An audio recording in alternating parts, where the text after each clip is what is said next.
تربیت کریں اپنے گھر میں. میں تجربے کی روشنی میں یہ بات عرض کیا کرتا ہوں کہ بھائی بچے باپ کے فرما بردار اس وقت ہوتے ہیں جب اماں انہیں باپ کا فرما بردار کرتے ہیں، اور بچے باپ کے نافرمان بھی تب ہوتے ہیں جب اماں انہیں باپ کا.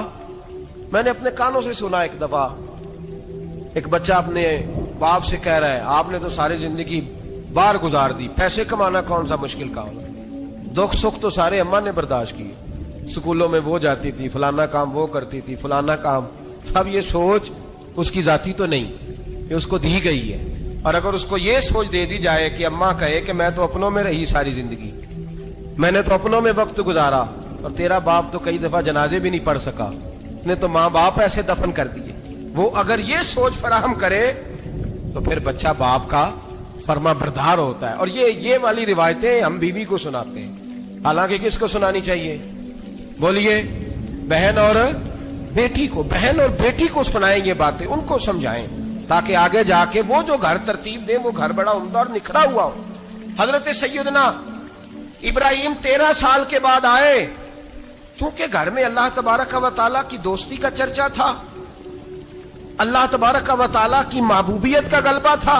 13 سال کے بعد فلما بالغ معه سعیا، بیٹا جب اتنا بڑا ہوا کہ ساتھ چلنے لگا تو حضرت ابراہیم نے اپنے بیٹے کو بلا کے کہا بیٹا مجھے خواب آئی ہے، میں تجھے ذبح کر رہا ہوں، تیری کیا رضا ہے؟ تو حضرت اسماعیل کہنے لگے یا ابت افعل ما تؤمر، ابا جی اللہ جیسے حکم دیتا ہے میرے ساتھ ویسے ہی کریں، جیسے اللہ حکم دیتا ہے ویسے ہی، بولیے ویسے ہی کریں.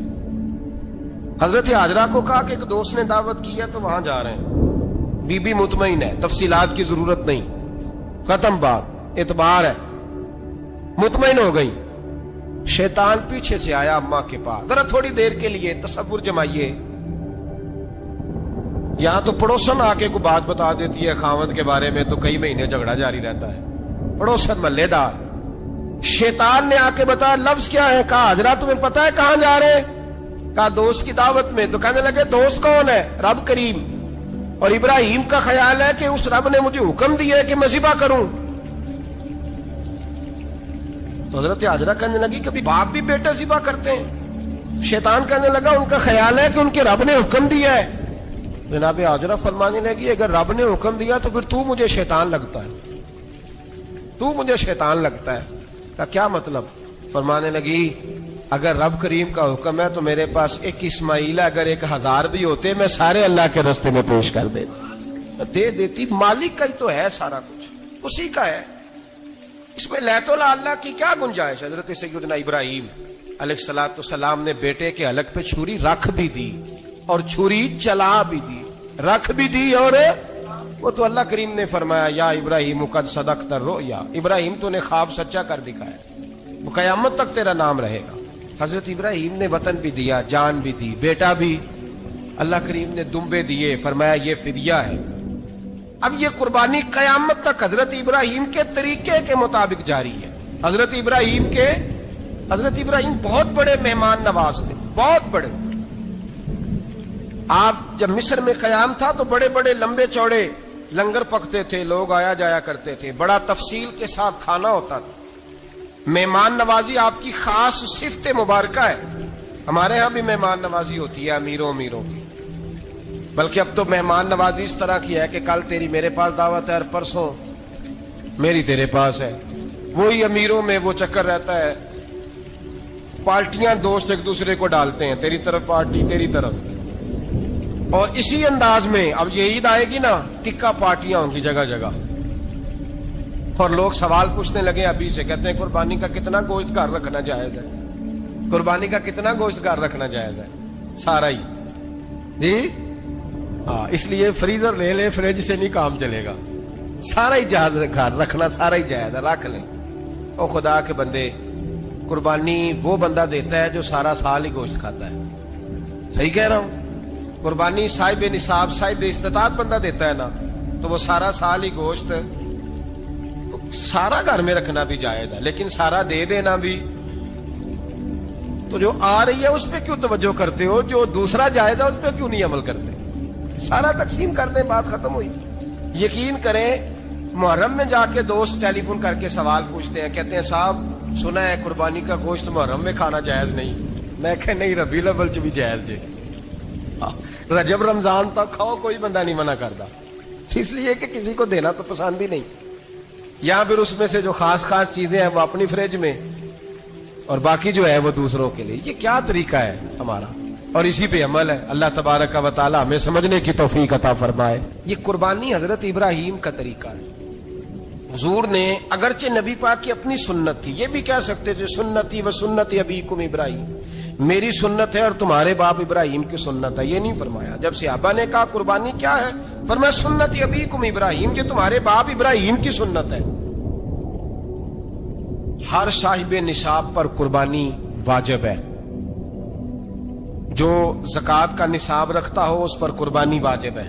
یعنی ضروریات سے زیادہ اتنے پیسے, جتنے پیسوں سے زکوٰۃ فرض ہوتی ہے, اتنے پیسے جس آدمی کے پاس قربانی سے پہلے آ جائیں اس آدمی پر قربانی کرنا واجب ہے. بکرا, چھترا, دمبا 1 سال کا, یا دمبا 6 مہینے کا ہو پر اتنا بڑا محسوس ہوتا ہو کہ لگے 1 سال کا ہے, اس کی قربانی ہو سکتی ہے. جانور میں کوئی عیب نہیں ہونا چاہیے, اتنا کمزور نہ ہو کہ ذبح جہاں اسے کرنا ہے وہاں وہ چل کے جا نہ سکے, اتنا کمزور جانور نہ ہو. اس کے اندر بظاہر کوئی اتنا بڑا نقص نہ پایا جاتا ہو, کانا نہ ہو, لنگڑا نہ ہو, کوئی اس کی ہاتھ نہ کٹے ہوئے ہو, ایسا نقص جو واضح ہو. بکرا 1 سال کا, گائیں اور بھینس یہ 2 سال کی, اونٹ 5 سال کا. اب اس میں یہ ہے کہ ہمارے بہت سارے دوست, چونکہ ہم دیہاتی لوگ ہیں, تو پوچھتے ہیں کہ دوندا نہیں ہے تو چوگا نہیں ہے. تو یہ ہماری پنجابی کی اصطلاحات ہیں, پنجابی کی. شریعت اسلامیہ نے سال بتائے ہیں, یہ تو ہم نے اپنی آسانی کے لیے, یا دیہاتوں میں جو ماحول تھا اس طرح کا جانور لیں, خوبصورت جانور لیں. جو نصاب ہے وہ بھی میں نے آپ کو بتایا. لیکن ایک اور پہلو بھی ہے, نبی پاک صلی اللہ علیہ وسلم پہ زکوٰۃ کبھی فرض نہیں ہوئی, کبھی حضور پہ زکوٰۃ فرض نہیں ہوئی. نبی پاک صلی اللہ علیہ وسلم کے پاس اتنا سرمایہ کبھی اکٹھا ہوا ہی نہیں کہ زکوٰۃ فرض ہو. لیکن نبی پاک کے صحابہ فرماتے ہیں کہ مدینے کے 10 سالوں میں اللہ کے رسول نے ہر سال قربانی فرمائی ہے, ہر سال قربانی دی. اور جس سال حضور حج کرنے گئے اس سال اللہ کے نبی نے 63 اونٹ ذبح فرمائے. اور حضور صلی اللہ علیہ وسلم جب اونٹ ذبح کرنے لگتے نا تو صحابہ کہتے ہیں اونٹ خود دوڑ کے حضور کے سامنے آ کے لیٹ جاتا, اور نبی پاک اسے ذبح کرتے اور فرماتے ہیں ایک دوسرے کو دھکے دیتے اونٹ کے, پہلے میں نے جانا ہے ذبح ہونے کے لیے, پہلے میں نے, انہیں پتا تھا کہ جو مصطفیٰ کے ہاتھوں ذبح ہوگا وہ تو دائمی زندگی پا جائے گا, یہاں بھی وہاں بھی زندہ. 63 اونٹ ذبح کیے. ایک اونٹ میں کتنی قربانیاں ہوتی ہیں؟ 7. اب 63 کو 7 سے ضرب دو گے تو کتنی بنے گی؟ اور پھر نبی پاک صلی اللہ علیہ وسلم نے 10 سال مدینہ منورہ میں قربانی دی, ہر سال. اب وہ 63 اونٹ, ایک اونٹ میں 7 قربانیاں, ہر سال یہاں قربانی. اور مولا علی شیر خدا فرماتے ہیں نبی پاک 2 قربانیاں دیتے.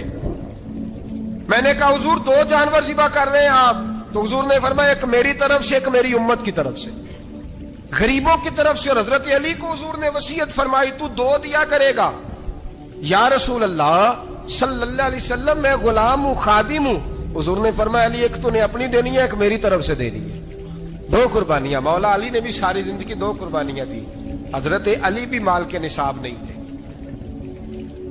اپنا مکان ہی نہیں تھا, کوئی کاروبار نہیں تھا, کئی دن فاقے رہتے تھے, پر قربانیاں کتنی دیتے تھے؟ 2. ہمارے پاس ویسے اگر سسرال میں, میکے میں, کزنوں میں کچھ شادی ہو جائے تو 50-60 ہزار کا خرچہ برابر ہے, وہ پکا ہے. اور قربانی کی باری غریب ہو گئے, سارے غریب ہو گئے, کہتے نہیں یہاں مشکل ہے. اور خدا کے بندے اللہ کے ساتھ تجارت کر, اس کے رستے میں 1 دے گا, رب تجھے 70 گنا اضافہ کے ساتھ عطا فرمائے گا. قربانی مال کے نصاب پہ ہے. کوشش کیا کریں کہ اللہ کے رستے میں جب دینا ہو پھر لیت اللہ سے بچیں, خوبصورت جانور لائیں.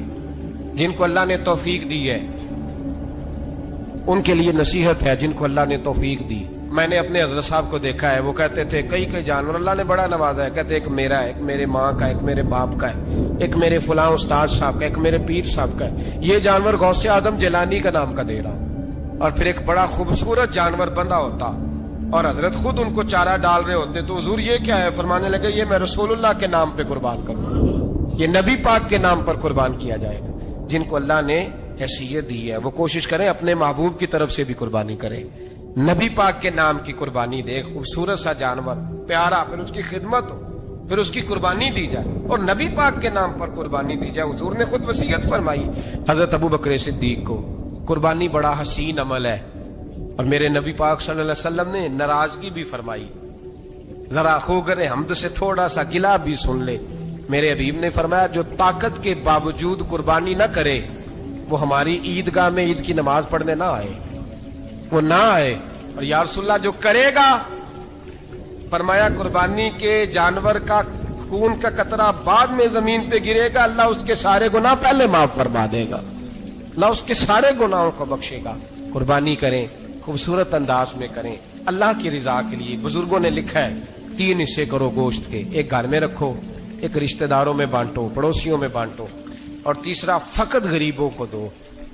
لیکن میں اکثر یہ سوچتا ہوں کہ ہمارے ہاں قربانی کرتا ہی وہ ہے جن کے گھر میں ہر جمعرات کو چھوٹا گوشت پکتا ہے، اور جن کے گھر میں ہفتے میں 3 دفعہ مرغی کا گوشت پکتا ہے، وہی تو قربانی دینے کے قابل ہوتے ہیں۔ تو وہ بھی اگر قربانی کے بکرے میں سے بھی تیسرا رکھنا چاہیں تو اجازت تو ہے، میں نے کہا سارا رکھنے کی بھی اجازت ہے، لیکن اگر آپ مہربانی کریں، کوشش کریں کہ یار ہم تو سارا سال ہی کھاتے ہیں، اور ہمارے یہاں جو گوشت تقسیم ہوتا ہے نا وہ بھی باری لگی ہوئی ہے، ادھر سے پلیٹ آئی تھی گوشت کی تو ادھر سے بھر کے چلی گئی، بھئی اس نے کی ہے، اس کو بار بار گوشت دینے کا کیا مطلب ہے؟ آپ یہ دیکھیں عزیزوں میں، رشتہ داروں میں، اور میں اگر تھوڑا سا آپ کی توجہ کرانے میں کامیاب ہو جاؤں تو سفید پوش لوگوں کو دیکھیں، کچھ سفید پوش ہیں، سفید پوش جن کے اوپر قرضے ہیں، بیماریوں نے جکڑ لیا ہے، گھر میں بڑے بڑے سخت مریض آ گئے ہیں، سفید پوش پہلے دیا کرتے تھے۔ آپ ان سے پوچھتے ہیں صاحب قربانی، تو بات کو ٹالتے ہیں، وہ کہتے ہیں سوچ رہا ہوں کوئی حصہ ڈال جائے، پردہ پوشی کرتے ہیں، کہتے ہیں کہیں حصہ رکھا ہوا پردہ پوش۔ اکثر وہ لوگ قربانی نہیں دے پاتے، اکثر دیا کرتے تھے اب نہیں دے پا رہے، کیوں؟ اس لیے کہ مشکلات ایسی آ گئیں۔ ان لوگوں کا خیال کریں، ان کے گھروں تک گوشت پہنچا کے آئیں۔